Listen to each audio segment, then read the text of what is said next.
Jo, servus. Da bin ich nochmal wegen Update vom Roller. Und zwar, ich bin da gerade auf Ding gefahren heute. Ich bin gerade da nach Freimersheim gefahren. Da auf Freimersche. Und bin ich da zum Sportheim gefahren. Da auf dem Parkplatz da und wollte mal ein Video machen, mal ein Update vom Roller. Das Wetter heute ist brutal. Die Sonne scheint. Das ist richtig brutales Wetter heute. Da ist er.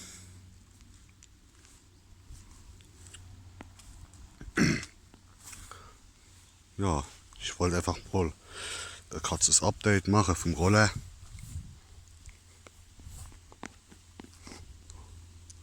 Da ist er, guck. Der Ego. Da ist der Ego, guck. Ja, ich habe jetzt mittlerweile da 12.374 Kilometer drauf. Und ich habe wann war denn das? Letzte Woche oder was? Da, also letzte Woche, glaube ich, da habe ich in die Inspektion wieder gehabt. Bei der 12.000er Inspektion.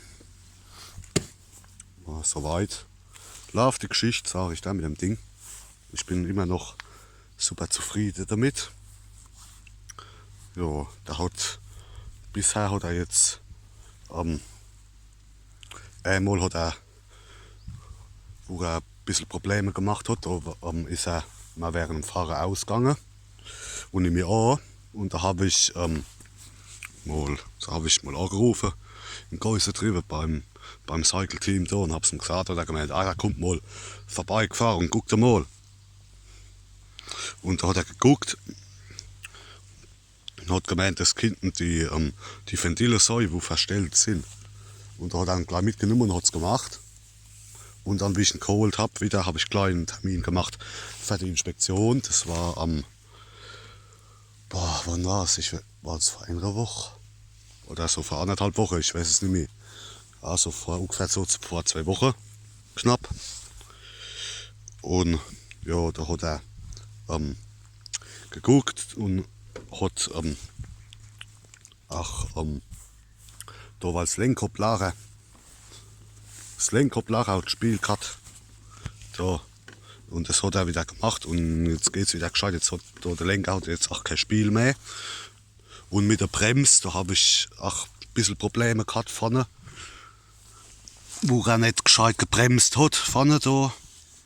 Da habe ich es ihm auch gesagt, da hat er gemeint, da guckt er mal. Und da hat er die Bremse hat er auseinandergebaut, da war der Bremskolben innen drin, der Bremskolben innen drin war fest. Irgendwie, das hat er alles da auseinandergebaut, hat alles sauber gemacht und alles gescheit gemacht. Jetzt geht die Vorderradbremse wieder gescheit, weil immer, wenn ich gezogen habe, das ist so blöd jetzt, da welche der Sonne, aber weil das blendet gerade brutal, aber da guck, wann ich gezogen habe und habe losgelassen, dann ist der Bremshebel nicht mehr, von der Vorderradbremse ist nicht mehr zurückgegangen gescheit. Aber jetzt geht's wieder gescheit, die Bremse. Ja, wie gesagt, und da mit dem El hat er auch geguckt. Gut, das ist jetzt zwar ein bisschen, da hat er gesagt, da merkt man jetzt auch, also da bräuchte wohl einen Ölwechsel, hat er gesagt, aber das hat er nicht gemacht, das hat er gemeint, das kann man auch beim nächsten Mal noch machen.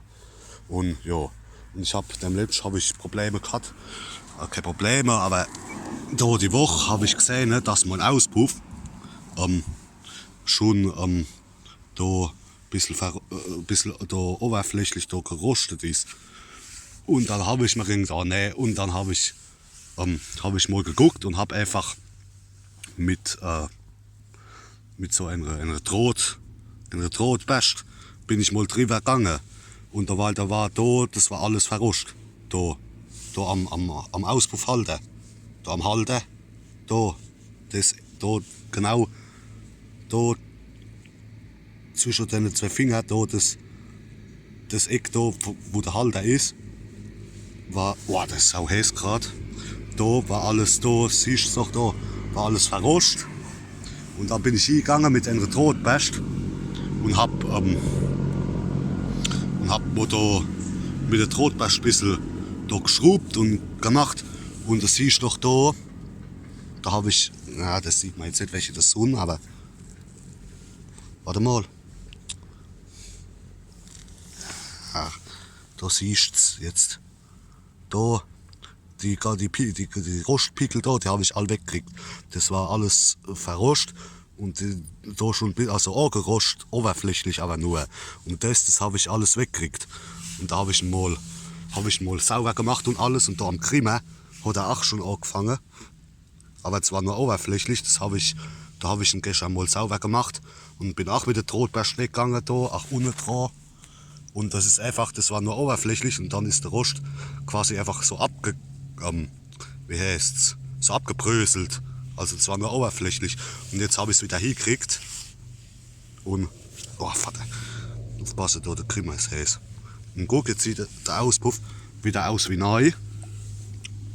Sieht wieder aus wie neu, der Auspuff. Ach, da hinten hab ich es auch hingekriegt, dass ich es weggekriegt habe. Ja, und dann läuft die Geschichte wieder, sage ich dir. Das habe ich noch gemacht. Und ja, wie gesagt, da bei der Inspektion habe ich ihn jetzt auch gehabt, bei 12.000. Und da mit der Bremse hat er nachgemacht vorne wieder. Jetzt geht die Bremse auch wieder gescheit, die Vorderradbremse. Ja, wie gesagt, aber soweit. Und neue Zündkerze hat er noch neu gemacht. Das ist gut, dass du da immer bei jeder Inspektion machen. Neue Zündkerze. Jetzt springt auch wieder besser an. Und ja, soweit läuft die Geschichte, ne? Sag ich dir. Ich kann euch mal zeigen. Ich mache ihn mal an. Ja, was ich noch rausgefunden habe, das habe ich nicht gewusst vorher. Und zwar, ich habe immer von abzuschließen, habe ich den Lenker immer nach links gemacht und habe quasi da so Lenkradschloss gemacht. Also so, dass der Lenker nach links ist. Aber da siehst du, da hat der Lenker, bis er blockiert, bis zum Blockieren, hat der Lenker einen Haufen Spiel. Siehst du? Und ich habe jetzt auch rausgefunden, du kannst auch, ich weiß nicht, ob es bei allen Roller geht, aber bei meinem geht's. Du kannst auch den Lenker nach rechts machen und dann musst der Schlüssel neu drücken und auch noch links. So wie normal beim Lenkradschloss, auch noch links. Und wenn du dann raus machst, siehst du, ich gehe mal vor, du kannst es besser sehen. Da, guck, dann hat er gar kein Spiel, guck. Dann ist er komplett fest, du kannst drauf wackeln an dem Ding und da rumrobben, da passiert gar nichts. Siehst du? Und um aufzumachen, einfach ganz normal wie immer neu, der Schlüssel neu und dann wieder ganz normal so nach rechts. Und dann ist er wieder auf.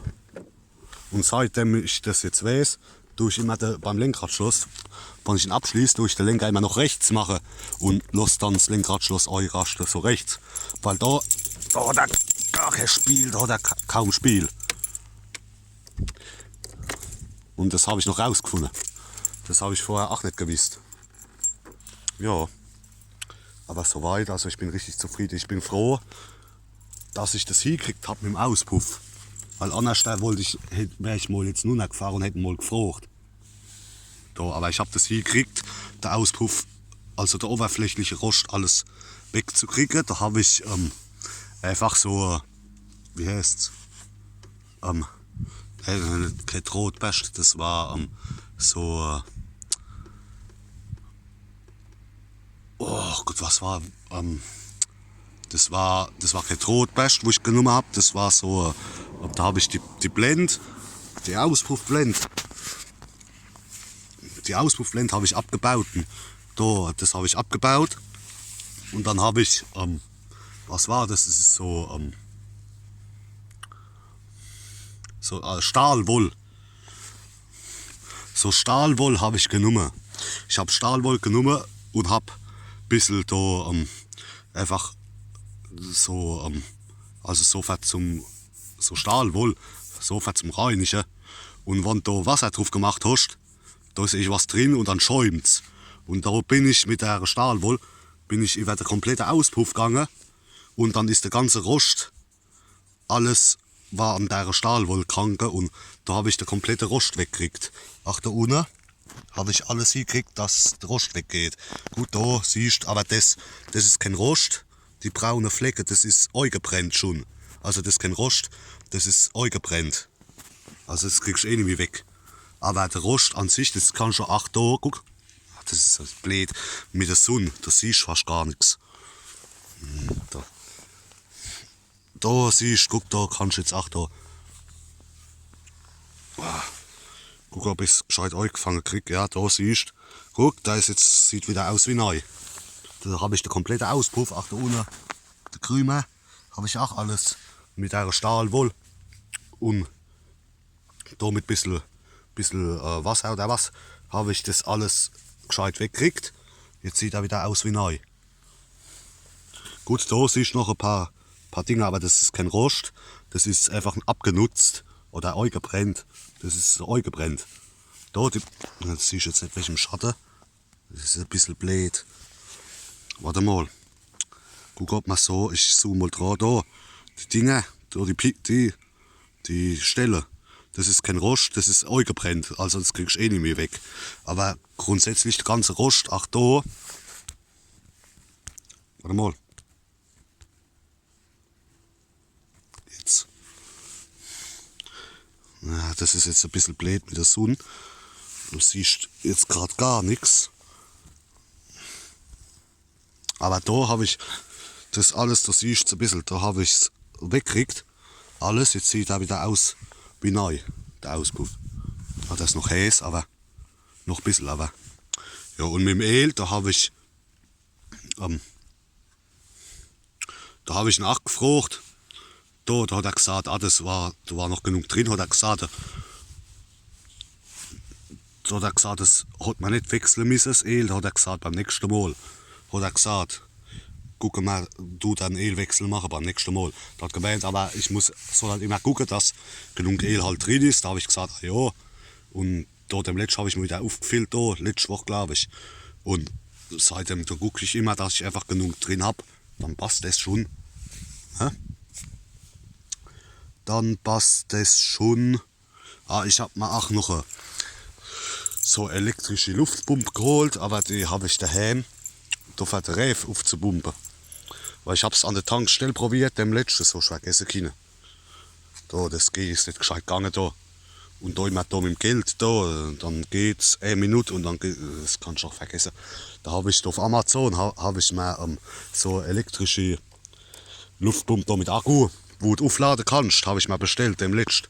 Und dann nehme ich die immer, da kannst du den Wert, kannst du den einstellen, weil ich habe ja da, ich zeige es euch mal jetzt beim Rollen, ich habe ja da im hellen Fach, habe ich mir ja da aufgeschrieben, Luft, vorne 2 Bar, hinten 2,5, also natürlich alles auf Pelzig. Und da gucke ich immer und da kannst bei der Luftpumpe da kannst du das einstellen, den Wert. Und dann drückst du auf Go und dann auf den Knopf und dann pumpt es bis zu dem eingestellten Wert pumpt's auf. Ja, und dann passt das, ne? Sag ich dir. Dann läuft die Geschichte, ah ja, und da hat er noch bei der Inspektion hat er noch eine neue Zündkerze neu gemacht. Und jetzt können wir wieder loslegen, ne? Jetzt können wir wieder loslegen. Ich mache ihn mal an. Guck, du ziehst die Bremse. Zack. Einmal zu schon laufen. Weil der ist auch dem letzten ist er auch nicht, hat auch immer gebraucht, bis er angesprungen ist. Und da habe ich ihm gesagt, da hat er gesagt, ah, das wäre die Zündkerze heute, guck da mal. Hat er mal eine neue Zündkerze neu gemacht, seitdem rennt das Ding wieder gescheit. Habe ich gesagt, und da, wie ich mal gefahren bin, da ist er mal ausgegangen. Da siehst du, da geht auch alles noch gescheiter Licht. Und blinken. siehst jetzt nicht, wenn mit der Sonne. Da. Da blinkt guck. Geht 8. Da hinten siehst du 8. Da. Geht 8. Und da der Pfeil.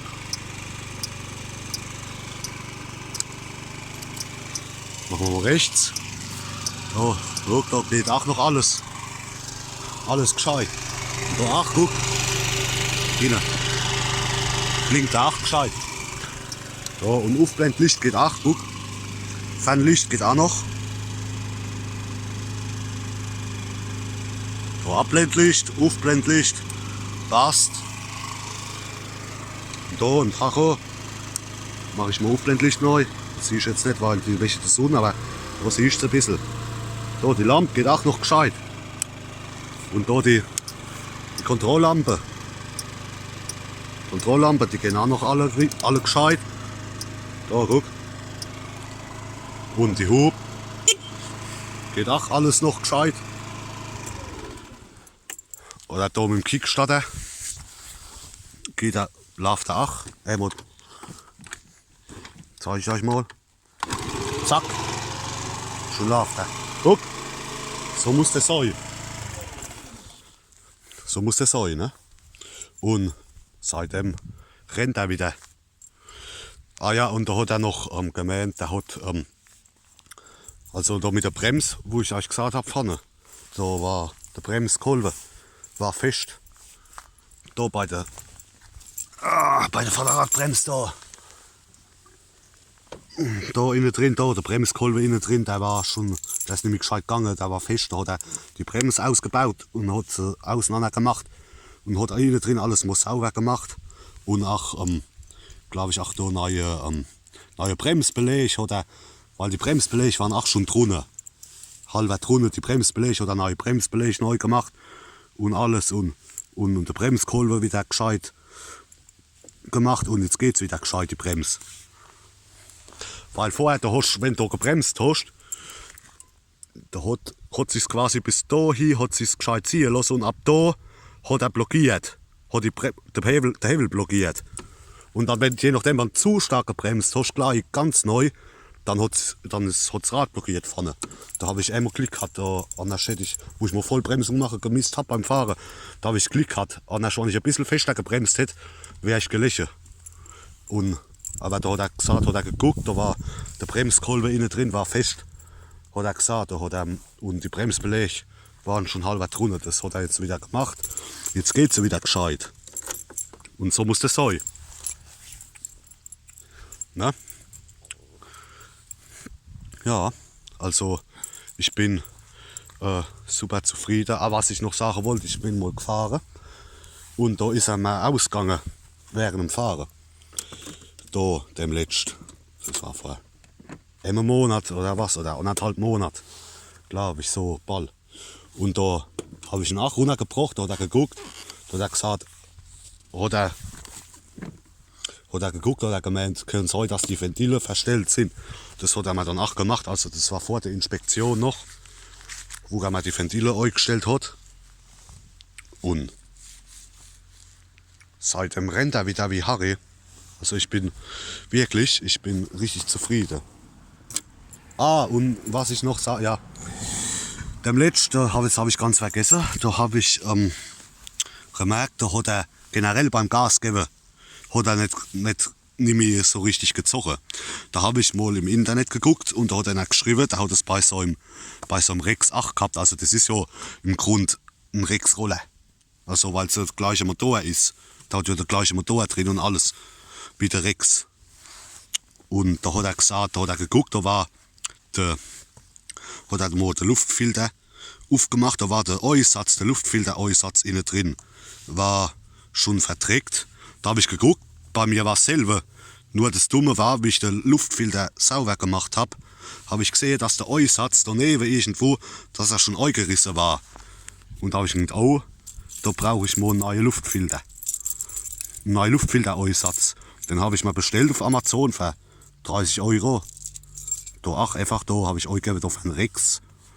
Das ist ja baugleich.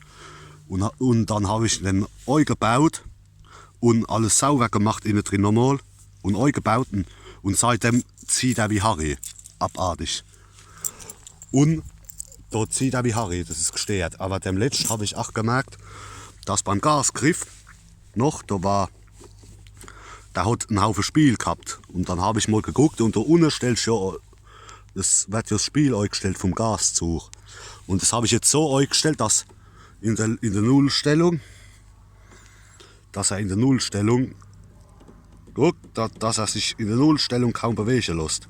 Und dann, wenn man, dass er wenn wir jetzt in der Nullstellung, dass er dass er nur minimal Spiel hat, minimal, dass er ab da, warte mal, ich mach mal ganz lang, ja, ab da, guck, dass er, so ist er in der Nullstellung, dass er ab da, dass er schon greift, dass der Gaszug schon greift, ab da. Das heißt, dass er im Leerlauf, in der Nullstellung, der Gasgriff, dass er kaum Spiel hat. Und seitdem rennt das Ding wie Harry. Das ist brutal. Das Ding, das beschleunigt, seit ich das gemacht habe mit dem Spiel, mit dem Gaszug, seit ich das gescheit wieder eingestellt habe. Das Ding beschleunigt wie ein 45er Roller jetzt. Ne? Nur, dass er dann halt bei 30 abrichelt. Aber, ja. Aber ich muss sagen, ich bin wirklich richtig zufrieden. Und da mit der Reifen. Da, aber gucke ich mal gerade, aber na, da ist ein bisschen Dreck drin und Zeug, aber da, die haben noch genug Profil noch drauf, das geht noch, da kannst du noch ein bisschen fahren. Da merkst du in der Mitte, ist schon ein bisschen abgenutzt, da ein bisschen, aber das geht noch, das kannst du noch ein bisschen fahren. Aber soweit, also, das hätte ich nicht gedacht, dass ich mit dem Ding 12.400 Kilometer schaffe. Also das ist das. Gut, ich pflege ja 8 Roller, ne? Ach. Und also ich bin wirklich immer noch und in deinen 12.000 Kilometer, das siehst du, kein einziger Kratzer oder kein Macke. Gut, da unten hat er einer. Da unten, da ist der Lack, das ist aber nur der Lack weg da, ein kleiner Kratzer drin. Aber außer das steht er noch super da. Und ich habe auch, wie ich ihn dem letzten sauer gemacht habe, habe ich auch so Politur genommen. Da für den Lack habe ich so Autopolitur habe ich genommen. Das habe ich letzte Woche gemacht, habe ich ihn sauber gemacht. Und da am Wochenende. Und wenn du jetzt drüber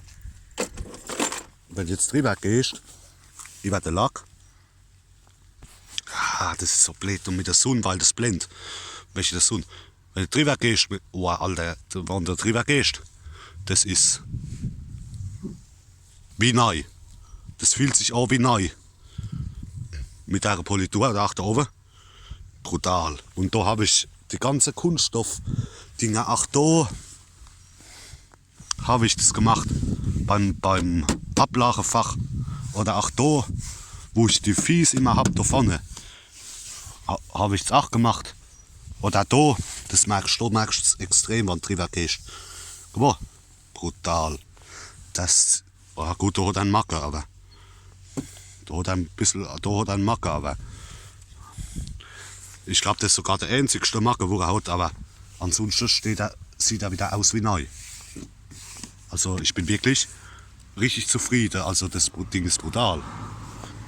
Wenn man guckt, weil viele sagen ja, die China-Rolle, die kannst du gleich in die Mülltonne treten. Ja, kann sein. Ich weiß es nicht, ob es stimmt, ich habe auch mal gelesen, bei den Rex-Roller, das ist ja im Grunde ein Rex-Roller vom Aussehen her. Aber bei der Rex-Roller habe ich gelesen, da ist anscheinend das Plastik, generell der Kunststoff, ist noch dünner wie bei meinem. Das heißt, wenn ich jetzt mit dem Rex-Roller da, beim Blinker, wo da hängen bleiben tät, habe ich schon gelesen, da bricht der Kunststoff so schnell. Aber bei mir, ich habe das Ding jetzt 3 Jahre und da ist noch gar nichts. Aber ich pflege ihn auch. Und ich habe gesagt, ich fahre das Ding so lang, bis gar nichts mehr geht. Bis er auseinanderfällt, quasi, ne? Ja, soweit war's das mit dem Video. Ja, aber ich bin richtig froh, für was ich richtig stolz bin, ist da, dass ich das mit dem Auspuff hingekriegt habe. Weil anders, wenn ich das nicht hingekriegt hätte, wäre ich jetzt mal runtergefahren und hätte mal gefragt, da, was man da machen kann, da mit dem Auspuff. Aber ich habe das Gott sei Dank mit der Stahlwolle, wo ich gehabt habe, mit der Stahlbest und ein bisschen Stahlwolle, und habe ich das hingekriegt, dass ich da den Krümel komplett entrostet gekriegt habe. Weil das hat ausgesehen wie Harry, mein Lieber. Und da auch. Und das habe ich alles hingekriegt. Brutal. Ja. Also wie gesagt, also ich bin wirklich super zufrieden. Da habe ich da die Plastikabdeckung weggemacht, dass ich gescheit dran komme. Und dann habe ich mal losgelegt. Und jetzt das Ergebnis ist super. Jetzt siehst du auch da, das ist jetzt blöd mit der Sonne. Das siehst du jetzt nicht im Video. Siehst du auch auf dem Auspuff. Ach Gott, das ist gar nichts. Die Sonne, die blendet halt so abartig. Das siehst du nicht. Das siehst sogar noch die Bezeichnung. Wieder E3C Longxia 3B. Was weiß da nicht. Und das habe ich vorher gar nicht gesehen. Weil alles komplett oberflächlich verrostet war. Und ich habe das hingekriegt. Jetzt geht die Sonne weg.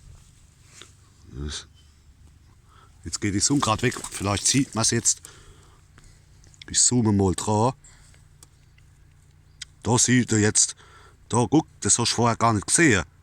Und weil das alles komplett verrostet war, oberflächlich. Und ich habe das weggekriegt. Gut, das ist noch sind noch die Reste, also da das Überbleibsel. Das Überbleibsel, aber das ist kein Rost. Und ich habe das hingekriegt. Gut, das, wo jetzt so braun ist, das ist aber auch gebrannt. Also das ist schon auch gebrannt vom Auspuff. Aber guck mal, das sieht wieder aus wie neu. Brutal, so muss das sein. Also ich pflege nach der Rolle. Und gucke auch immer, dass er genug Öl drin hat. Und alles. Und dann können wir loslegen, ne? Alle hopp, das war's mal wieder. Katzes Update vom Rollen. Nach 12.000 Kilometer. Ja, wie gesagt. Ich hoffe, es hat euch gefallen. Und da mit dem Spichel, wo ich mal drauf gemacht habe. Ich weiß nicht, ob ich das im letzten Video erwähnt habe. Habe ich ja mal da das Jahr irgendwann neue Spiegel geholt. Das ist einwandfrei. Da wackelt nichts, die sind nicht, die werden nicht locker, die gehen nicht locker, die wackeln nicht rum. Einwandfrei. Gut, da unten habe ich ja Unterlegscheibe neu gemacht, weil anders da hat es irgendwie nicht gepasst. Oder da war der Spiegel irgendwie weiter drunter wie der andere. Da habe ich ja Unterlegscheibe neu gemacht, dass das auf einer Höhe quasi ist. Und gescheit fest und da ist ein bisschen Dreck am Spiegel, aber einwandfrei. Also ich bin wirklich super zufrieden mit dem Ding. Mal gucken, wie lange er noch fährt. Aber wenn ich mich so drum kümmere, wie ich es jetzt mache, dann und auch immer regelmäßig in die Inspektion fahre, so jetzt wie vor knapp 2 Wochen, dann läuft das Ding. Ja, hopp, das war's mal wieder, ne? Kurzes Update vom Roller. Kurzes Update vom Roller. Also ich bin super zufrieden. Ich fahre jetzt noch eine kleine Runde. Und dann können wir wieder loslegen. In diesem Sinne. Bis zum nächsten Mal.